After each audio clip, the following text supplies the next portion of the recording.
Hi students, this is powerful. Good evening, students. Myself RS HOD Chemistry. This is the magical classes. Students, welcomes in my class, my YouTube channels.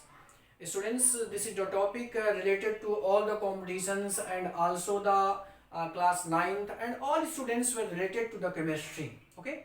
So this is the short video. This is the smallest video for you. That is students. At first, which students want to discuss the atoms and molecules. What the difference between the atoms and molecules? Atoms और molecules में क्या difference होता है? Students आप जानते होंगे in universe में जितनी चीजें हैं सब किससे बनी हुई है? एटम से. तो एटम्स को हमको जानना है कि what are the difference between the atoms and molecules. Okay, so students be care that on this topic. What is the difference between the atoms and molecules? Students, the first topic that is smallest particles of an element. यानी किसी element का जो सबसे smallest particle होता है उसको हम क्या कहते हैं स्टूडेंट्स? एटम्स कहते हैं. And smallest particle of substance, यानी किसी भी सब्सटेंस का जो स्मॉलेस्ट पार्टिकल होता है that is known as the molecule. तो फर्स्ट डिफरेंस क्या हुआ कि atom is the smallest particle of an element and the molecule is the smallest particle of a substance. This is the first difference. Students, what is the second difference? The second difference that is an atom does not exist in free state except in case of noble gases. Noble gases कौन होती है? Helium, neon, argon, krypton, xenon और radon.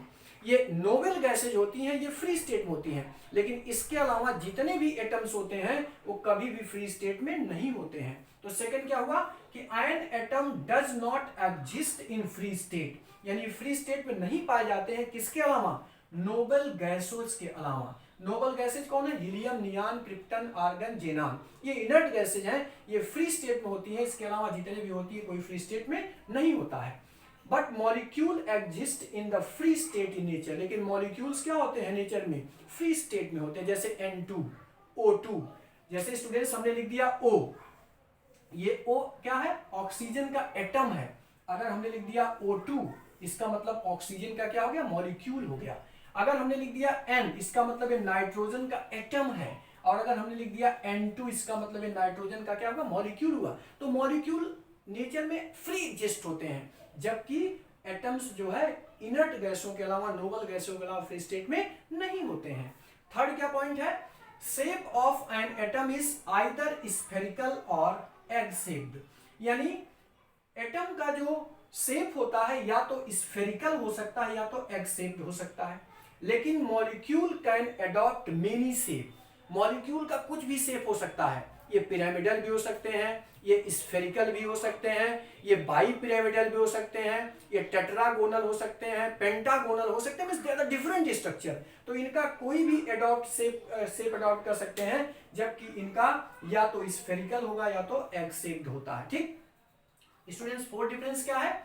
Accept noble gases atoms are highly reactive. Noble gases कम reactive होती हैं, लेकिन noble gases के अलावा जितने भी एटम्स होते हैं सब हाईली रिएक्टिव होते हैं. लेकिन molecules are less reactive. Molecules क्या होते हैं? लेस रिएक्टिव होते हैं. ठीक. And the next last difference that is an atom does not have chemical bond. यानी एटम के पास कोई केमिकल बॉन्ड नहीं होता. क्यों नहीं होता है? क्योंकि ये सिंगल होता, अकेले होता है. तो जब अकेले होगा तो बॉन्ड किससे बनाएगा? जैसे हमने कहा ऑक्सीजन एटम, तो ऑक्सीजन बेचारा अकेले है तो बॉन्ड नहीं बनाएगा. नाइट्रोजन बेचारा अकेले है तो बॉन्ड नहीं बनाएगा, मतलब किसी से बॉन्डिंग नहीं करेगा. इसका मतलब है कि N atom does not have a chemical bond. इसमें कोई केमिकल बॉन्ड नहीं होता है. बट स्टूडेंट्स, मॉलिक्यूल जैसे O2 में दो ऑक्सीजन है OO, तो ये इस बीच क्या बनाएगा? बॉन्डिंग बनाएगा. तो means atoms in a molecule are bonded by chemical bond. Atoms in a molecule are bonded by chemical bond, यानी केमिकल बॉन्ड से एक दूसरे से जुड़े होते हैं. ठीक. तो this is the difference between the atoms and molecules. अब अगर एग्जांपल मैंने बताया कि देखिए ये ऑक्सीजन का एटम है और ये ऑक्सीजन का मॉलिक्यूल है. ये नाइट्रोजन का क्या है? एटम है. और ये नाइट्रोजन का क्या है? मॉलिक्यूल है.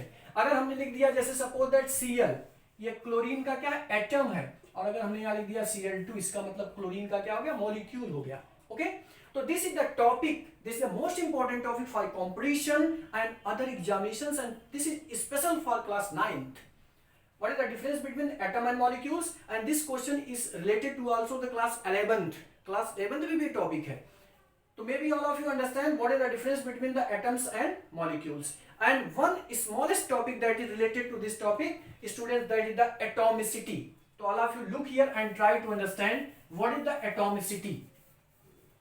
Students, atomicity, ATOMICITY, atomicity का मतलब होता है कि number of atoms in a molecule is called atomicity.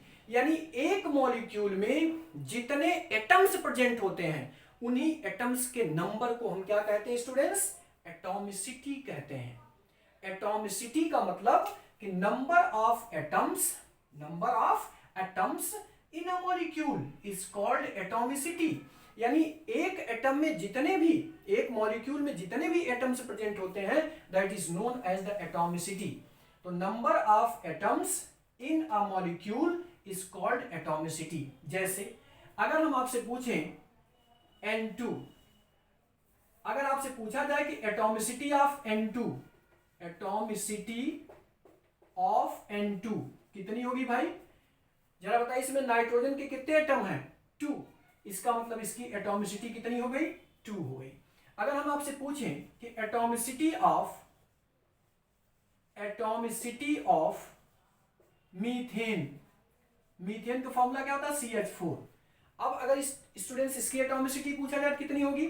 यहां पर देखिए हाइड्रोजन कितना है? 4 और कार्बन कितना? 1. तो 4 and 1 कितना हो गया? 5. तो इसकी एटॉमिसिटी कितनी हो जाएगी? 5.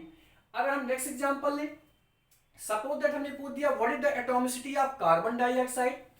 यानी अगर हम आपसे पूछें कि एटॉमिसिटी ऑफ कार्बन डाइऑक्साइड तो कितनी होगी बच्चा? यहां पर बताइए कार्बन कितना है? 1 एंड ऑक्सीजन कितना है? 2. तो 2 and 1 कितना हो गया? 3. इसकी एटॉमिसिटी कितनी हो जाएगी? 3 हो जाएगी. तो इस तरह किसी भी कंपाउंड का अगर आपको फॉर्मूला पता है तो उसमें जितने एटम्स प्रेजेंट होंगे वही उसकी क्या होगी? एटॉमिसिटी. जैसे हमने पूछ दिया कि what is the atomicity of कोई भी गैस लो, मानी कह दिया what is the atomicity of, suppose that हमने लिख दिया, नेक्स्ट एग्जांपल आपको दें, एटॉमिसिटी ऑफ ईथेन. फॉर्मूला क्या? C2H6. ये ईथेन होता है. अब इसकी एटॉमिसिटी कितनी होगी? इसमें कार्बन कितना है? 2 एंड हाइड्रोजन कितना? 6. तो 6 and 2 कितना हो गया? 8. तो इसकी एटॉमिसिटी कितनी हो जाएगी? 8 हो जाएगी.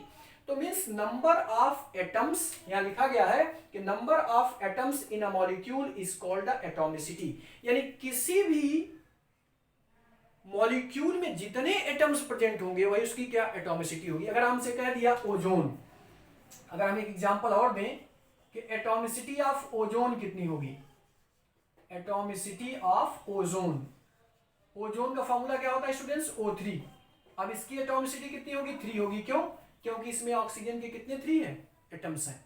तो atomicity means number of atoms in a molecule is called the atomicity. यानी किसी भी मॉलिक्यूल में जितने एटम्स प्रेजेंट होते हैं that is atomicity. Okay, may be this video is too helpful to you. आपके लिए बहुत ही लाभदायक वीडियो है अगर आप इसको केयरफुली समझेंगे तो, क्योंकि ये बहुत सारे क्वेश्चंस इसमें एग्जामिनेशंस में आते हैं एटॉमिसिटी से और एटम्स और मॉलिक्यूल से. May be all of you be happy to see this video because this is too effective video. So all of you take care. Goodbye, good night, take care, bye bye, hello.